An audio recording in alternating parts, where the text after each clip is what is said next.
Saudara-saudaraku yang dikasihi Tuhan, salam sejahtera bagi kita semuanya. Kiranya damai sejahtera dari Tuhan kita Yesus Kristus menyertai kita sekalian. Amin. Saudara-saudara yang dikasihi Tuhan, senang sekali bisa berjumpa dengan saudara sekalian. Nah, dalam kesempatan ini, di video kali ini, saya ingin mengajak teman-teman bersama-sama menyaksikan salah satu cuplikan video dari Bapak Ahok Basuki Cahayapurnama yang sedang menghadiri suatu acara atau diskusi. Nah, hal yang menarik di sini adalah hal yang ingin saya bagikan bagi kita adalah suatu momen yang unik, di mana ada seorang penanya Muslim yang bertanya kepada Bapak Basuki Cahayapurnama tentang keyakinannya dan kenapa dia tidak membenci kepada orang-orang yang membencinya. Kenapa Bapak Ahok tidak membalas segala perbuatan yang telah dilakukan oleh orang-orang yang menjatuhkan dia, yang melengsarkan dia. Nah, kita mau melihat seperti apa jawaban cerdas dari Bapak Basuki Cahayapurnama atau Bapak Ahok. Mari kita sama-sama melihat tanggapan dari Bapak Basuki Cahayapurnama di video ini. Selamat menyaksikan. Pertanyaan saya kemudian yang bagi saya penting ke Pak Basuki. Pak Basuki gini Pak, jadi kita kepingin Bapak menyampaikan sesuatu kepada semua yang ada di sini ini tentang ada dua hal yang menurut saya perlu saya apresiasi tentang Pak Ahok ini. Pertama adalah masalah keberanian, yang kedua melawan dengan benar. Artinya melawan dengan benar itu begini, bagaimana kiatnya Pak Ahok itu bisa melawan tanpa ada kebencian yang babi buta. Jadi walaupun diserang di Jakarta seperti begitu, Pak Ahok ini melawannya tidak membabi buta loh, tidak dengan kebencian. Tetap dengan prosedur yang benar, dipanggil polisi ya datang. Nah, maksud saya ini cara berpikirnya bagaimana Pak, supaya artinya semua yang kita di sini itu ya ketika menerima kebijakan pemerintah atau menerima sesuatu peristiwa dari perlakuan sosial yang kemudian merasa tidak adil, harus melawannya itu bagaimana? Nah, saya pikir ini perlu dipahami semua orang dan saya pikir Pak Ahok adalah orang yang tepat untuk bisa menjelaskannya. Itu aja dari saya. Terima kasih. Mana tidak dengan kebencian, ini mohon maaf, ini bicara keyakinan. Saya termasuk orang Kristen yang yakin setelah masuk kuliah. Tidak melakukan perlawanan sebetulnya. Jadi sejarah kekristenan setelah Yesus disalib, Stefanus dirajam dengan batu, 300-an tahun itu penganiayaan besar-besaran kepada namanya pengikut Yesus. Penganiayaan demi penganiayaan, sampai waktu mau jatuh ke penganiayaan yang masif, Kaisar Roma itu Konstantin jadi Kristen. Itu pun tanda tanya Kristennya. Disitulah baru agama Kristen jadi agama berkuasa. Tapi sepanjang 300-an tahun itu dianiaya. Maka Yesus pesannya apa sebelum dia meninggal dan naik ke surga ya bangkit naik ke surga. Orang Kristen percaya dia bangkit. Kalau ada dengar penganiayaan kamu mesti lari, pergi. Berdoalah supaya nggak penganiayaan itu ada di musim dingin. Dan yang kasihan ibu-ibu yang hamil. Artinya saya ada penganut yang percaya. Kamu mau kejam pada saya pun Allah yang kami kenal dalam Yesus Kristus itu adalah hakim seluruh bumi. Kamu mau berbuat apapun kalau tanpa seizin Tuhan gak mungkin berlaku pada saya. Makanya waktu saya pilkada orang curang kepada saya, mereka bilang sama saya, gimana bos? Kalah. Saya bilang dicurangi pun atas seizin Allah. Tanpa izin Allahku dan Allahmu juga saya bilang. Tidak mungkin kamu berhasil mencurangi saya. Saya diizinkan oleh Allah maka bisa masuk ke dalam Makobrimob. Tanpa seizin Allah nggak bisa. Kalau saya tahu itu seizin Allah, kenapa saya mesti marah? Allah punya maksud baik kepada saya. Soal orang yang merancang kejahatan, biarlah Allah yang akan bertindak terhadap dia.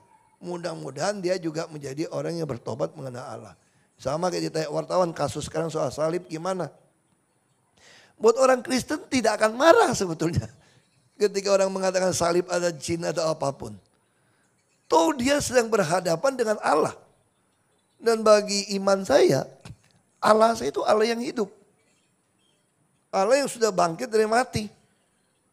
Dia bisa berbuat apa saja. Dunia diciptakan dari dia. Jadi saya tidak. Nah, ini soal keyakinan saya. Jadi kalau ada orang nyakitin saya, ya bisa kita emosi ya. Tapi saya begitu pulang, saya hanya berdoa saja, ngadu sama Tuhan. Dia begitu sama saya. Kalau Tuhan mau menghukum dia, makanya saya dalam menjawab di pengadilan. Kalau kalian menjolimi saya, maka Allah akan mempermalukan kalian satu persatu. Dan itu ternyata Allah lakukan. Dan saya punya pengalaman orang yang ngerjain saya. Dari saya berpolitik, dari yang stroke sampai mati banyak. Saya bisa hitung orang-orang itu. Makanya bagi saya pembalasan itu adalah haknya Allah. Bukan saya. Saya tinggal ngadu saja. Jadi kalau ada orang mengatakan saya gini, lu mana bisa jadi presiden, Nok? Ya udah aku cuma ngomong saja. Kata dia nggak bisa jadi presiden, ya sudah.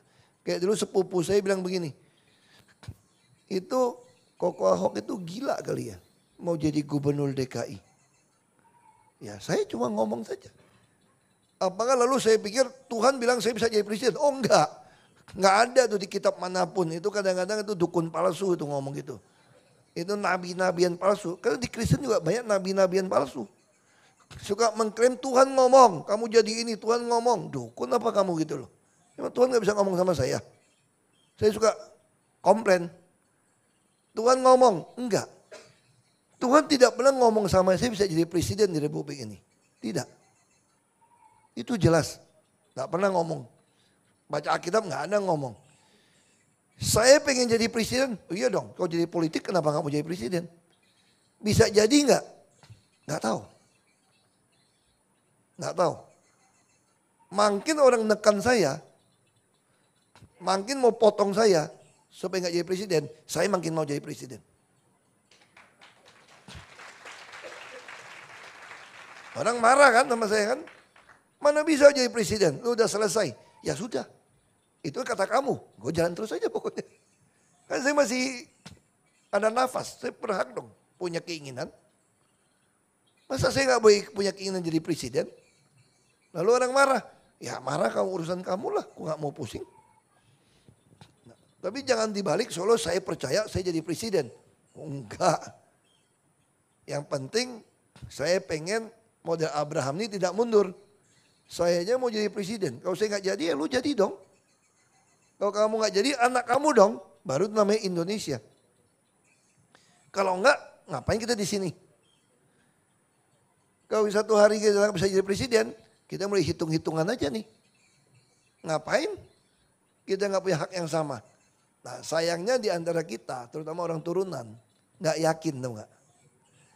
Jadi yang paling sering marahin saya itu justru orang turunan Tionghoa dan Kristen. Dianggap membahayakan orang Tionghoa. Ini teknik pengamanan dari aparat kita juga nggak betul. Saya kenapa disingkirkan? Kalau Ahok menang juga repot kita, demo terus. Lu tangkap yang demo dong, masa gue yang disingkirin? Saya salahnya apa? Kalau kita mau berpikir secara hukum kan, tapi kita enggak, singkirin dia. Jangan ada dia pusing kita. Ini cara berpikir yang salah. Tapi siapa yang mau mengubah ini semua? Ya kita, generasi berikutnya. Harus ada orang berani masuk jadi aparat yang lebih tegas. Bela kebenaran, keadilan, dan peri kemanusiaan. Bukan main enak aja singkirin orang. Kan lucu kan, yang demo dia kok. Yang marah dia kok, gue yang disingkirin, gue bingung. Dipaksain dia tersangka. Takut, demo terus repot. Pengusaha Tionghoa juga marah sama saya. Kenapa marah? Lu kira demo-demo kita gak keluar duit? Untuk pengamanan? Wah gara-gara lu ngabisin duit kita banyak, lu yang kurang ajar lu. Jadi intinya apa? Lebih baik lu gak usah jadi pejabat lagi deh kok deh. Lu gak usah jadi lagi lah. Lu mau hidup tiap bulan berapa kita patungan deh. Bila perlu lu keluar negeri deh. Pokoknya jangan gara-gara lu bikin kacau nih. Ini kok kita datang ke satu daerah orang mulai mikir nih. Ini Ahok mau ngapain lagi nih. Mau jadi wali kota Surabaya. Wah pada takut lagi bikin kacau lagi nih. Ini aja udah mulai mau demo kayak curiga demo lagi nih. Ada front-front apa lagi nih mau demo nih. Ya dok Ahok kesini jangan di demo loh. Untung yang punya gedung gak takut. Kalau dibakar, bakar deh. Aku mesti lihat juga exit kaburnya kalau dibakar lewat mana Pak. Nginepnya bisa lewat mana. Dia mau bangun lagi 55 lantai, bakar-bakarnya dia bilang enak aja. Gak bercanda. Ini bercanda. Dia udah bosan sama gedungnya, udah kelamaan katanya, udah bosan. Dia udah bangun lagi. Nah jadi saya katakan ini soal keyakinan kami tidak pernah balas. Baik lagi soal itu. Saya tidak pernah mau balas. Kalau dulu mungkin kita emosi ya. Nah saya belajar menghadapi kasus demi kasus. Saya ditanya dari Romo. Ini mohon maaf bukan mau ngabar Kristen ya. Saya ditanya dari Romo. Saya bukan Katolik, saya Protestan. Makanya tukang protes melulu kan Protestan. Saya Protestan. Itu Uskup Agung jenguk saya. Dia tanya satu pertanyaan menarik. Pak Ahok. Pak Ahok kan orangnya emosional. Meledak-meledak. Kenapa waktu hakim ketok palu yang tidak adil memutuskan sesuatu berbeda dengan tuntutan jaksa loh sebetulnya. Walaupun hakim berhak, betul Pak ya? Jadi hakim memutuskan sesuatu berbeda sama pasal tuntutan jaksa. Supaya apa? Supaya bisa langsung kurung saya. Kalau pakai tuntutan jaksa kan maksimal 4 tahun. Nggak bisa langsung tangkap saya, harus tunggu inkra. Tapi kepentingan politik, Ahok lebih baik dikurung. Kalau tidak dikurung, bunganya datang gitu banyak. 1.000 lebih orang datang ke balai kota sampai Oktober. Apa nggak kacau balau ibu kota? Satu-satu cara, masukin dia. Taruh di Cipinang, bahaya juga. Kau terbunuh gimana? Jadi saya dikarantina lah di Makobrimob. Nggak boleh lihat aspal. Nggak pernah tahu jalan di depan kayak apa. Itu terjadi sama saya. Terus si uskup tanya begini. Itu kan banyak wartawan sudah siap live. Kalau yang saya kenal Ahok itu. Begitu keluar pasti ngoceh gitu. Kan wartawan lagi. Semua stasiun TV nasional kan sedang live. Kok Pak Ahok juga nggak ngomong? Terus mukanya katanya, waktu dalam sidang itu, kok bisa begitu alami sampai nunduk lagi, hormatin tuh hakim. Harusnya saya udah khawatir Pak waktu nonton TV itu Pak. Saya pikir Pak Ahok akan loncat buka sepatu atau loncat timpuk itu hakim. Ini enggak.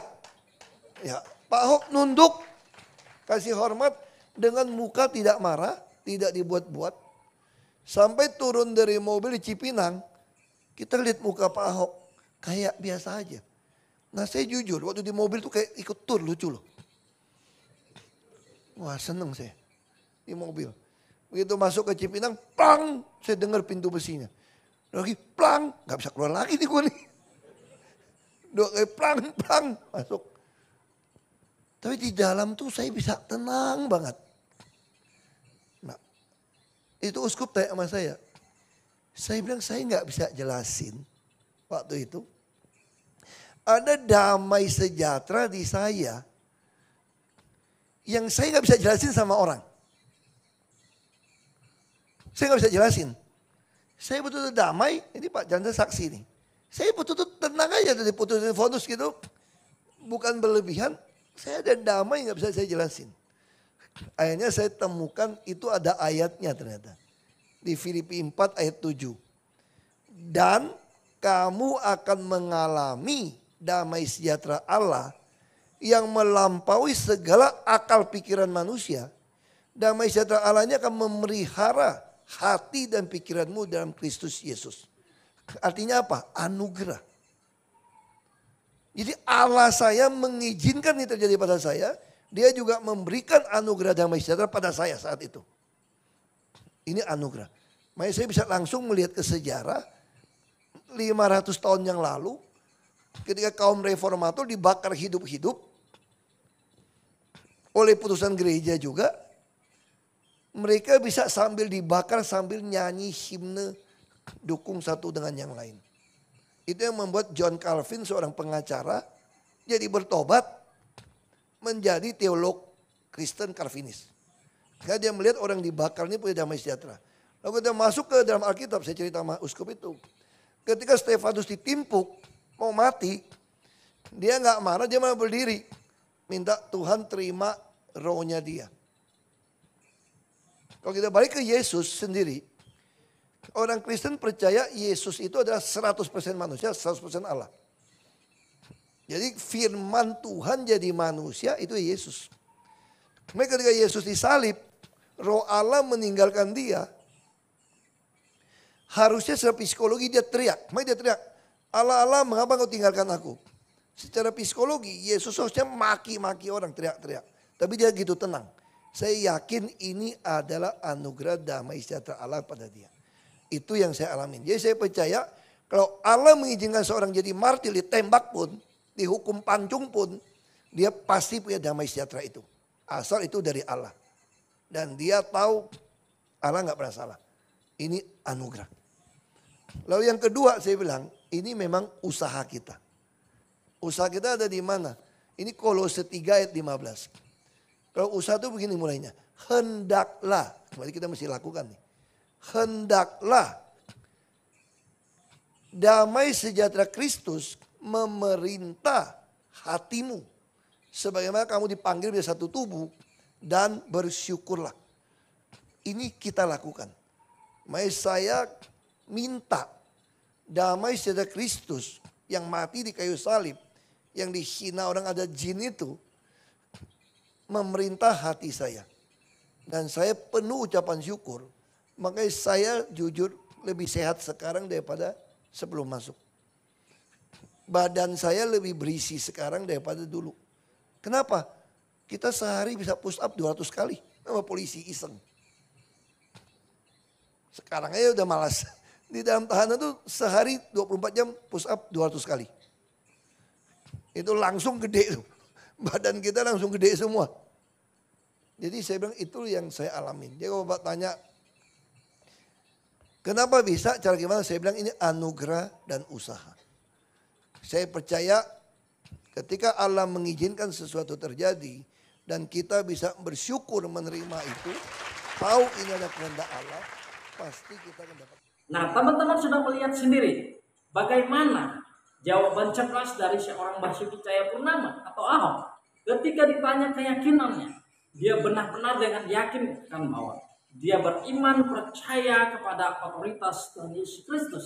Dan ketika ditanya kenapa dia tidak benci, kenapa dia tidak membalas segala kejahatan yang dilakukan oleh lawan politiknya, dia katakan bahwa segala pembalasan itu adalah hak Tuhan.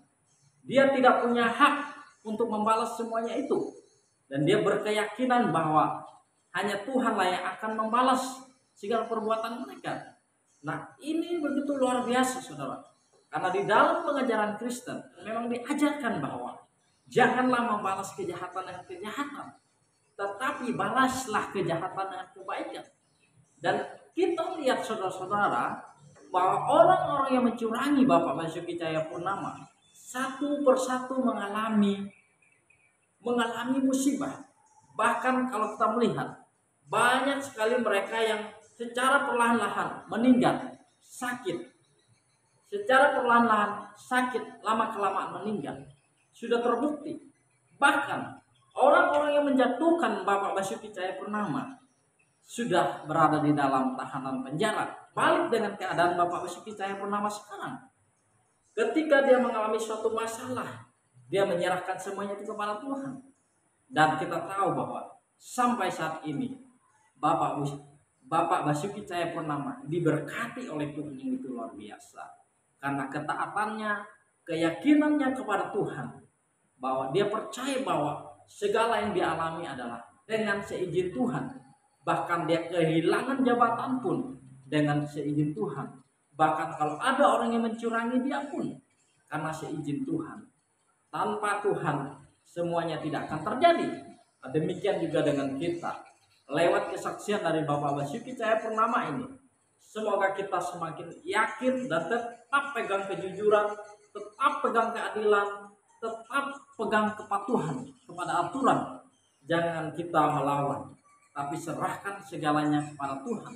Karena pembalasan adalah hak Tuhan. Demikianlah cuplikan video yang saya bagikan.